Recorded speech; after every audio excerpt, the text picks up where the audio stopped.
Quick, over here! Stay away from the window. If Mary spots you, it'll be trouble. My son's teacher yelled, pulling me by both hands. I was taken to a separate room alone, having come to the elementary school for my son's class observation. Panic set in as the teacher whispered something unbelievable to me. My name is Mary, 35 years old. I have a husband, Joe, who is 2 years older than me, and a 10-year-old son, Jim. Joe and I bonded over both being former track members and got married.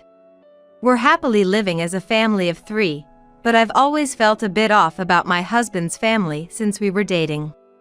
When my husband and I attended a family meeting, my mother-in-law, Susan, greeted us lightly with, "Ah, thanks for coming," and quickly went to the back of the house. We were allowed in, but my in-laws showed no interest in us, talking only about themselves. Susan mentioned, "We run our own business, and Ben's going to have a baby soon." I'm so happy. Ben is my husband's brother, apparently planning to take over the family business. Father-in-law Tom was also excited, saying, "We have to take care of the important successor." The conversation continued to revolve around Ben. I focused on smiling and nodding. After we got home, Joe apologized, saying, "Mom and Dad didn't mean anything by it. They're just not interested in anything besides the store and my brother who's taking over. Sorry if it upset you." I had a hunch, and it was confirmed. I reassured Joe, saying, "It's okay. It was easy since I didn't have to answer many questions. Even after marrying and having Jim," she said. "I'm too busy looking after Ben's child right now, so sorry, I can't help. Moreover, I think Ben's child will turn out better, and I'm not interested, so please don't contact us anymore." I never expected my in-laws to take care of Jim. I just wanted to inform them about their grandchild. Disappointed, but I thought it was better than them interfering too much, so I let it go, focusing on living happily with my husband and son. However, as Jim grew and started elementary school, he began to say, "I want to meet Grandma." My in-laws had been prioritizing Ben's family, leading to a sort of estrangement due to favoritism among grandchildren. I tried contacting Susan once, but the response was the same. She sternly told me not to contact them again, and we never got to meet. My parents, including my brother, cherished Jim greatly. Jim lost interest in his grandparents and stopped asking to see them. Just as we were forgetting about my in-laws. Out of the blue, they called. I kept their number just in case, thinking it was an emergency. "It's been a while. How are you? How's Jim?" I answered to hear Susan's irritating voice. Chilled, I replied, "What do you want? If there's nothing, I'm hanging up." Then Susan said, "Actually, Ben cheated and got divorced. His wife took the kids and left. Ben is popular with women. A little cheating should be forgivable, right? Mary, I'm sorry we haven't paid attention to Jim until now. We'll make him the successor to the store, so come visit us." Confused by the sudden change of heart. "That's impossible. What are you talking about now?" I firmly responded. Then Tom took the phone, saying, "We're saying we'll take care of him from now on. Just send Jim over." I hung up out of fear. There were no further calls, and I immediately consulted with Joe when he returned from work. Joe assured me, "No need to bother with them. But let me know if anything happens." We decided that Joe would drive Jim to school from the next day. Then, one day, an invitation to Jim's class observation arrived, and I decided to attend.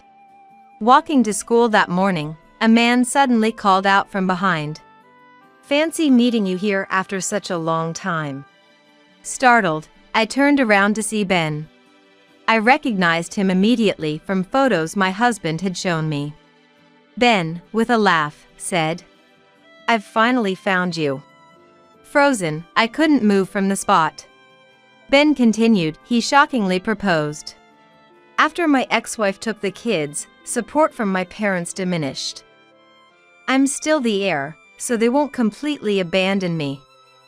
So, why not divorce Joe and remarry me? At this point, I genuinely felt fear. There was no way I could agree to that, so I firmly told him, "It's impossible. If you have the time to probe into our family affairs, why not reflect on your own actions up to now? It's all the result of what you've done. Do you even realize how absurd your statements are?" But Ben, refusing to listen, followed me even as I quickened my pace. Despite being aware of our surroundings, he persisted. "Enough with this. If you don't want to lose the kids, listen to me. I'm the heir. It's safer than with Joe in the future." His persistence was too much. Since Joe had already gone to work and wouldn't be back for over 30 minutes, I couldn't ask for help. I considered calling the police, but didn't want to miss the school visitation for such an absurd reason. In a split second, I decided to ignore Ben and run. Fortunately, it was the day of the visitation, and the closer I got to the elementary school, the more parents were around. While running, I loudly stated, "If you can't see it yourself, let me tell you. Your affair is why your child went with your ex-wife, right? It makes no sense to ask me, your brother's daughter-in-law, to remarry you just because you want a son without reflecting on your actions. Please stop following me." This was to alert those around that Ben was dangerous, and to take precautions in case he caught up. Ben, with a look that seemed to say no more, hurriedly started to run. However, being out of shape, he struggled to catch up, visibly frustrated. Despite my fears from not having run since retiring from club activities, I managed to outrun Ben. Thankful for my low-heeled pumps, I felt relieved in front of the school. Although Ben took up my time, I made it to the visitation just in time. Too precious to waste time calling Joe, I left a message, planning to discuss and take measures when I returned. I looked forward to the visitation, despite everything. Arriving at school, the teacher welcomed and guided me, feeling anxious under the stares of other parents and children. However, the class started smoothly, and seeing Jim seriously participating gave me peace. But after the class, the teacher came to me to explain the stairs. Just minutes before I arrived, Susan had come to the school.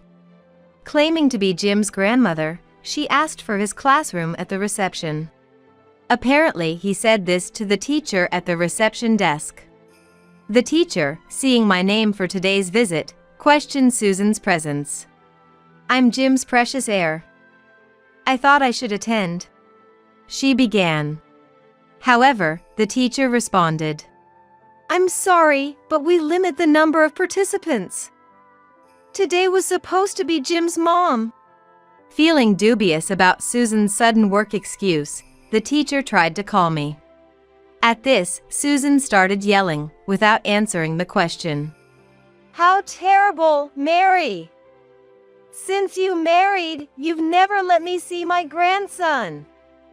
I'm always at home, so why can't I attend the visitation? Why do I need Mary's permission to see my grandson?" The teacher was at a loss, but then a savior appeared. The teacher was at a loss until Jim, hearing the commotion, came out. "Who is this person? Are you okay, teacher?" he worriedly asked. The moment froze. "I haven't seen you in a while, so you've forgotten me. I'm your grandma." Susan approached Jim. Jim, disgusted, hid behind the teacher. "I don't know this person. My mom said she was coming today. So, please leave." He completely dismissed her. Susan was left speechless. The teacher then advised, repeating the request to Susan. Today is a special visitation that many have looked forward to. Please leave. Facing cold stares from everyone, Susan seemed embarrassed to be there and was successfully ousted from the scene. I had arrived safely, but by then, it was already time to start the class, so there was no time to explain. I expressed my gratitude to the teacher and Jim for their help. Other moms asked if I was okay, showing their concern. During the brief wait, I spent time with them, and just as we were about to move to the room for the social gathering, the teacher dashed over to us again. Mary, please come this way. She called out and led me to a different room, not the one for the social gathering. Don't go near the windows. Stay away. If we close the curtains now, they'll notice. She warned, her serious expression making me increasingly anxious. I wondered if my son had done something to cause such a situation. Thoughts of what my son might have done to his friends started swirling in my head. The teacher quickly called Jim and us and said, Please, I need you two to run away now. I couldn't comprehend and asked, Huh? What do you mean? The teacher then revealed something shocking. Actually, it seems that the woman from earlier has been loitering around the school entrance, and now it looks like she's wandering with her husband and their son, all three of them. Though there's a security guard, they haven't done anything conspicuous, but the teacher feared we would be caught the moment we left the school. The teacher told me. Initially, a man, who seemed to be the woman's husband, entered the school around the end of classes, claiming he was there to pick up Jim instead of Mary, who was supposed to meet with a teacher. However, what followed this time's class observation wasn't individual consultations, but a social gathering organized by the parents. Furthermore, I had already informed the teacher that Jim and I would be heading back together. So the teacher immediately knew it was a lie when he looked around and saw Susan, realizing they were plotting together. It seemed she was holding them off for now. Please run away now while you can, as I will handle things with that family. The teacher told us and guided us to the back exit, where we thanked her and quickly left the school. However, I thought it was too soon to feel relieved, as it was a close call. I was sure Susan and her group would come to our house. Thinking I had to protect Jim at all costs, I explained the situation to my parents and left him with them. Just then, I received a call from Joe, who I had been messaging, so I informed him about Susan's group and asked him to come home as soon as possible. I'm sorry. I've made things difficult for you, Mary. Joe sounded apologetic over the phone. That evening, as expected, my in-laws, having realized that Jim and I had escaped from school, stormed our house. They knew our address because we had sent them a Christmas card at the beginning of our marriage. They were banging on the intercom and causing a disturbance with their loud voices, much to the neighbors' annoyance. Joe hadn't returned home yet. Being alone and feeling insecure, I pressed the record button on an old voice recorder for evidence. Knowing that audio alone might not be sufficient without capturing their faces. However, facing three of them, I had no intention of opening the door unprotected. Taking a deep breath, I approached the door and checked that the chain was on before opening it slightly. Through the barely open door, I could see my intimidating in-laws and Ben. As soon as I opened the door, Susan grabbed the chain and said, How dare you leave without telling us? It's terrible that you won't even let us see our grandson properly. Why is the door locked? Open it. I asked Susan. How did you know today was Jim's class observation day? To which Susan replied, with shining eyes. I heard you ran away when you met Ben this morning. To meet Jim directly, I thought I had no choice but to go to the school. But it's all because you wouldn't let us meet. I thought it was a sign from God when it turned out to be the class observation day. I had no recollection of telling them where Jim went to school, but they must have followed the crowd of parents heading to the school for the observation day.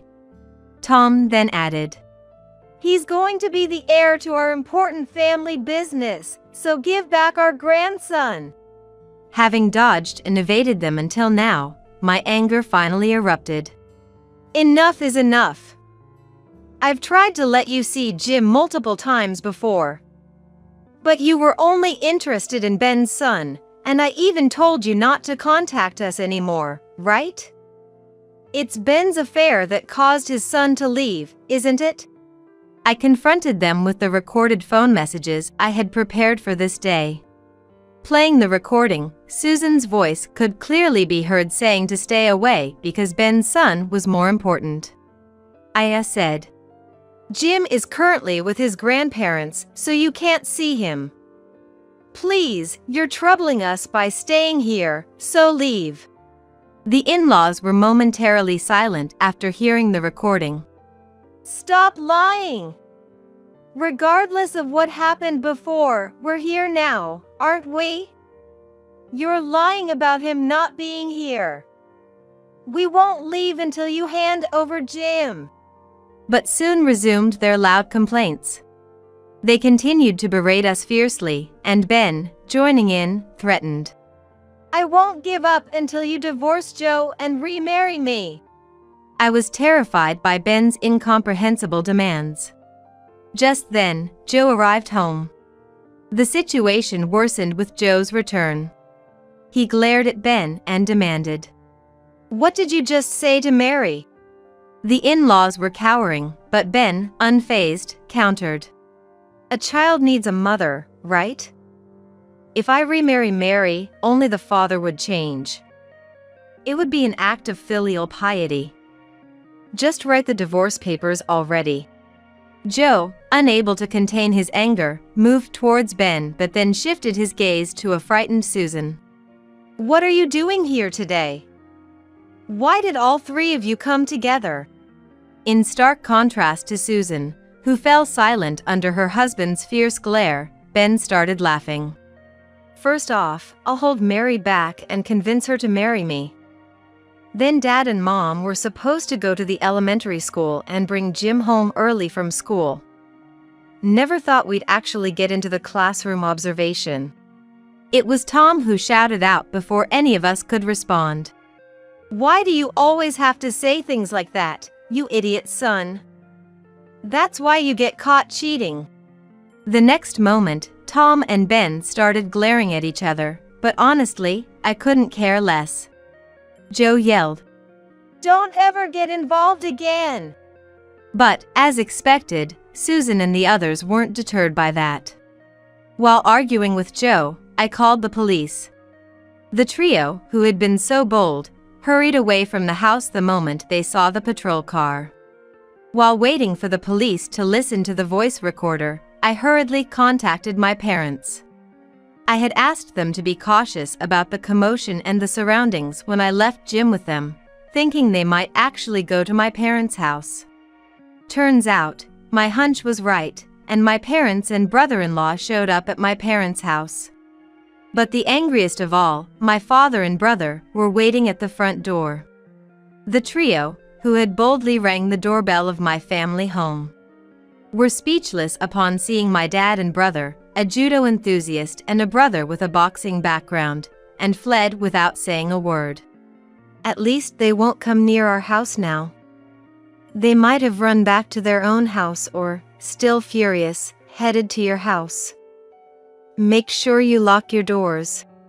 My father guessed accurately. Just a few minutes later, the three who came to our house were easily surrounded by the police still nearby. Initially, my in-laws insisted that it was ridiculous for the police to show up because they hadn't done anything wrong. However, after the police clearly stated that kidnapping a child is a serious crime, they went pale. They apologized profusely through the door. I was wrong. But I think it's better for you to marry Ben and leave your child with us. I have experience raising children, and Ben is the rightful successor of Tom's company. It's secure. It's not a bad deal, right? They pleaded desperately, but after I refused, they got angry and tried to force their way into the house, only to be detained by the police. Having submitted all the recorded data collected over the years, a restraining order was issued against the three from approaching us. Exhausted but determined, we decided to move immediately. After having taken care of Jim so many times, I went to apologize to my parents and brother. "I'm sorry for causing trouble because of me." To which my father, mother, and brother replied, and they smiled. "It's okay. Mary, you're not at fault. We're just glad you're safe. Call us if you need anything." On the day of the class observation, I had screamed and run from Ben, causing rumors in the neighborhood that his wife and child had run away from him. People had heard about the commotion at my house and discussed how they tried to take Jim away, leading to their isolation. Once one person cuts ties, companies quickly follow suit, and Susan and her family's self-employment failed, eventually leading to their business closing. Ben, who had been proud to be the successor, got furious about the broken promise and apparently left his parents behind. Without jobs or a breadwinner, my in-laws struggled financially. Having saved little, Ben tried to make a new start, but he continued his affairs. The last time with the wife of an important executive, leading to a costly settlement. Truly, he was responsible for his own downfall. As for Jim, he ended up transferring schools. When I apologized, Jim said, "I don't want to see that person ever again, so it's okay," seeming relieved. The new school is easier to commute to, and he enjoys his new environment daily. Knowing he can meet his friends from the old school in middle school, he doesn't seem too sad. Today he talked about a new friend and what his teacher was like, which reassured me. We are enjoying a life without ties to my in-laws while watching Jim grow. I hope these peaceful days continue forever. Be grateful that you're living with Jane. I confronted my sister-in-law Sarah, who was neglecting the care of our wheelchair-bound mother, and she defiantly yelled back at me. Since living with Sarah, Mom looked pale and worn, seemingly shrinking due to lack of nutrition. When I was about to unleash my anger on Sarah, someone else came along. My name is Karen. I'm 29 years old, living with my husband Jack, who is the same age. Jack and I run a cafe together. Jack, a friend since elementary school, had always talked about wanting to open his own cafe since then. He even wrote that his future dream was to manage a cafe in our elementary school graduation album. Seeing him still passionate about the same dream as an adult, I strongly felt I wanted to support him, and that led us to start dating. After graduating from culinary school, Jack trained at a famous restaurant for several years. Meanwhile, I got a job at a popular cafe and learned about customer service. Together, we opened our dream cafe when we got married. However, the area where we opened our shop was competitive, and it was hard to attract customers at first. Didn't get many customers today either. Karen, no point in getting down about it. Let's just keep doing what we can. You're right. Feeling down won't change anything. No matter the situation, we always kept a positive attitude and continued to work hard, gradually increasing our regular clientele. We have a great relationship, not just as a loving couple but also as business partners. Jack is very gentle and kind, and I've always felt lucky to be married to him. Then, one day, my father passed away suddenly. Amidst my grief, I was very worried about my mother. That's because she had become wheelchair-bound after a traffic accident a few years ago. Until then, my father had been taking care of her, but now I was left wondering what to do next when my brother Mike contacted me. Me and Sarah will live at the family home and take care of Mom. Really?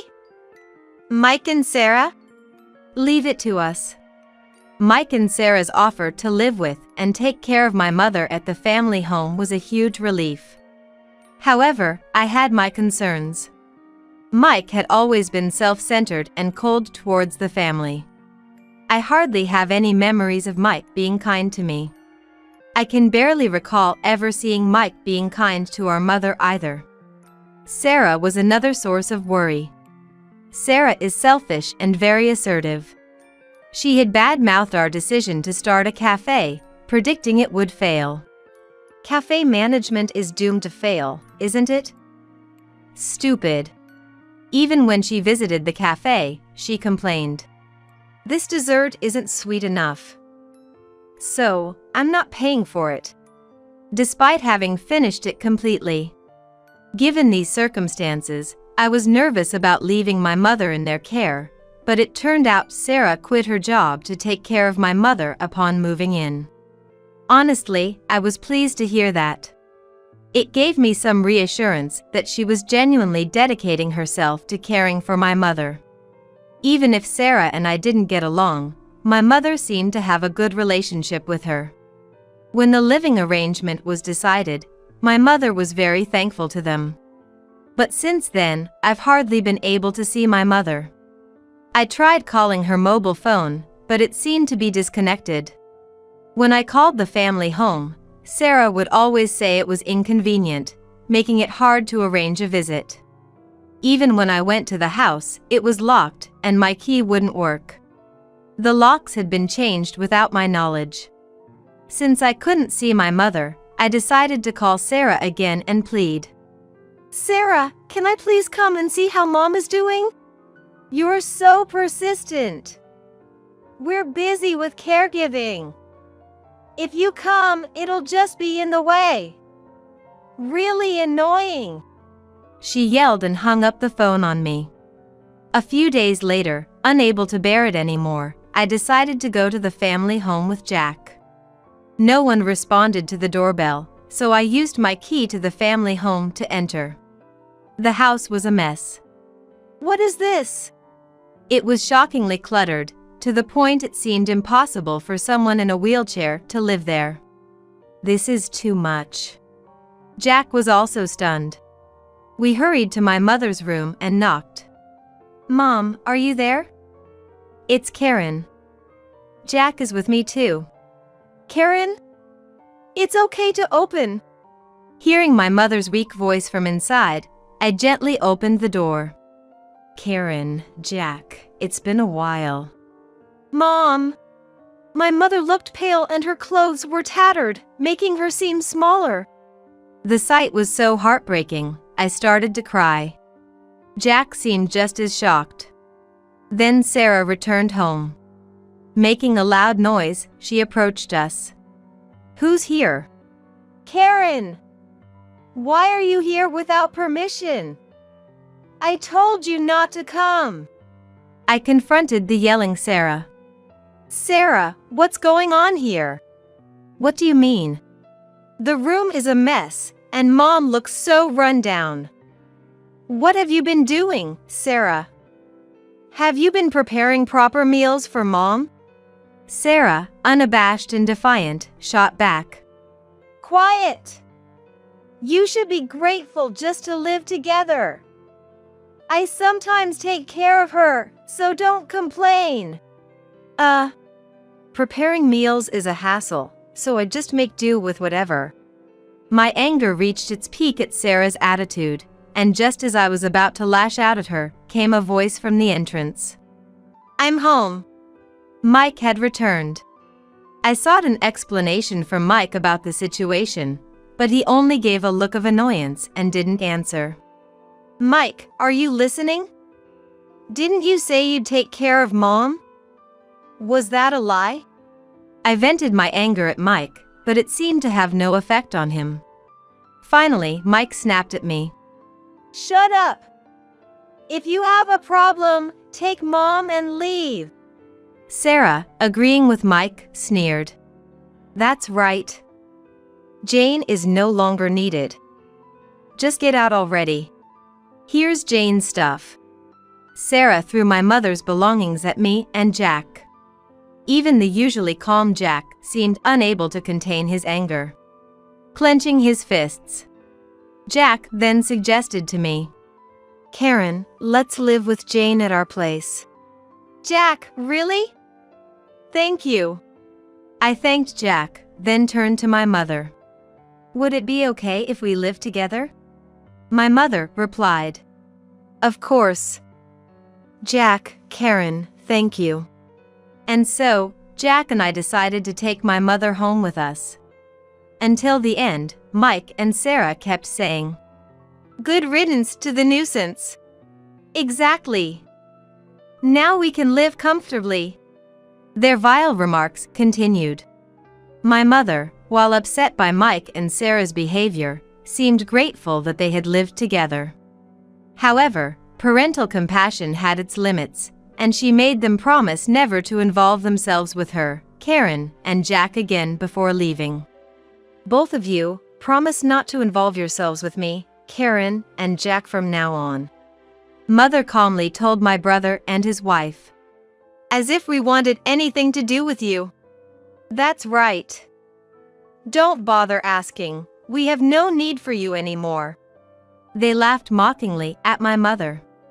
After moving in with us, my mother quickly regained her spirits. Though she lived in a wheelchair, she could manage most things on her own if she could navigate the wheelchair, except for meals and bathing.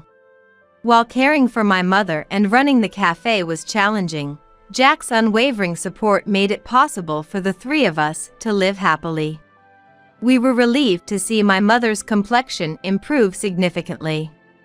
I was troubled by Sarah's words about Jane being no longer needed, and it turned out that all of my mother's savings had been spent. Not a cent left. Absolutely despicable. I muttered, checking my mother's debit card balance. It seemed this had been their plan all along. They had no intention of caring for my mother, they were only after the money. I regretted not stopping it sooner, and my mother regretted not thinking it through. But now that my mother was receiving her pension, we had enough to live comfortably together. I never should have left Mom with those two. I want her to enjoy her life from now on. I made this promise to myself and went to town to buy something for my mother. Upon returning, I made a suggestion to her.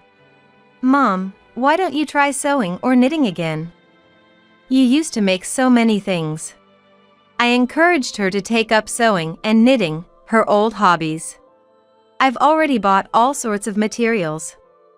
Look at all this. Thank you. Maybe I will give it a try. My mother was delighted and started working on her projects right away. Our house, with the cafe next door, made me happy to see my mother engrossed in her hobbies while having lunch in the cafe. Her face seemed to shine. She seemed like a different person than when she was living with my brother and his wife. Look, Karen. I made this bag with this beautiful fabric. What do you think? It's wonderful. Mom, you're so talented. My mother smiled happily when I complimented her. My mother has always been skilled with her hands, making skirts and dresses for me when I was young, which my friends envied. She even gladly made them for my friends. I was very proud of my mother. Suddenly, I realized that housewives living in the neighborhood began to gather around my mother. They all seemed to be enjoying working with their hands. How do I sew this part? You sew it like this to make it easier. Look, like this. Wow, that's amazing. It seems they were learning sewing and knitting from my mother. Thanks to this, the cafe was bustling with customers nonstop. My mother, who loves to chat, seemed very happy, and Jack and I were pleased to see her like this, while also sincerely enjoying the busyness. The cafe was always enveloped in a warm atmosphere, making it a comfortable space. A month flew by since we started living with my mother. Good job today. It was really busy again. It's all thanks to Jane. After closing the cafe, Jack and I started cleaning up. When we heard the door open, "Sorry, we're closed for the day," I began, turning around to see my brother and his wife standing there. "Mike, Sarah, what are you doing here?" I asked them coldly. "It's been a while. Looks like you're making a fortune." This modest cafe is doing well, all thanks to Jane, isn't it? It appears Mike and Sarah had heard about the cafe's popularity and my mother's reputation and decided to come. There's nothing to discuss with you, so please leave. As I said this, my brother and his wife became furious. We want a share of the profits made thanks to Mom and her pension. Your cafe's success is because we handed Mom over to you. That's right. It's all thanks to us. Give us the money. Their outrageous demands infuriated Jack, who retorted, What are you saying? Your demands are ridiculous. The argument escalated further. Shut up. Just give us the money. Mom has plenty of pension money, doesn't she? Hurry up. We won't leave until we get the money. Hand it over quickly. Their faces twisted in greed. My brother and his wife were screaming. Seeing their faces, Jack and I were disgusted and about to retort when my mother appeared. Enough is enough. When my mother spoke sternly, my brother and his wife trembled in surprise. Mike, Sarah, you promised never to involve yourselves with us again, didn't you? My mother's voice was colder than I'd ever heard it. Mike stumbled over his words. Well, yes, but... He seemed overwhelmed by my mother's furious presence. I had never seen my mother so angry before. You've broken your promise, so I won't hold back anymore. What do you mean you won't hold back? Mike asked timidly. Sarah's face twisted in fear. I'm selling the family home. I am the owner, after all. My mother's firm voice left my brother and his wife pale. Wait, Mom! If you sell the family home, where are we supposed to live? That's too cruel, Jane. What are we supposed to do now? Ignoring their screams, my mother looked at them with disdain and firmly stated, My decision is final. No matter what you say, I won't change my mind. You're the ones who broke the promise. I already gave you your last chance. My brother and his wife collapsed on the spot. Can't believe this, I said. It's your responsibility, isn't it? Please leave now. Giving them a cold look. But my brother and his wife, in despair, hardly moved from their spot. Both of them were muttering, It's all over. What's going to happen to us now? To them, Jack coldly said, If you continue to loiter here, we'll call the police. Not wanting to deal with the police, they finally started to move slowly and left the shop. Their departing figures lacked spirit, staggering as if they were about to collapse at any moment. Afterward, my mother really did sell the family home. She meant what she said.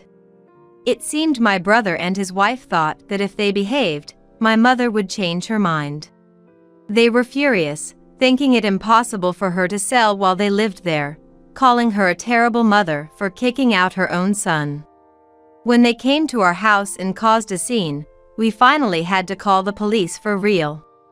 Being warned by the police seemed to have shocked them, as they haven't come to our house since then. They've been spreading rumors to friends and acquaintances, claiming they left a cruel mother and sister behind, even though no one asked. However, living with my mother, they had used her savings and pension for a lavish lifestyle, and couldn't shake off those habits, ending up in debt. Apparently, both had debts even before moving in with my mother, which only increased over time. Mike had gambling debts, and Sarah's were from buying luxury brands.